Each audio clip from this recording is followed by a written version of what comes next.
Noisy machines can have moving parts that vibrate.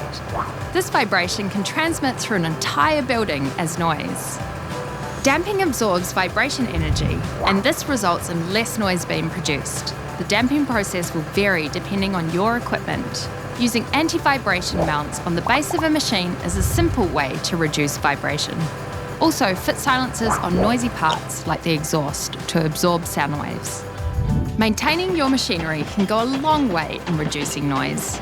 Remember, it's cheaper to include damping techniques when buying or replacing machinery rather than retrofitting.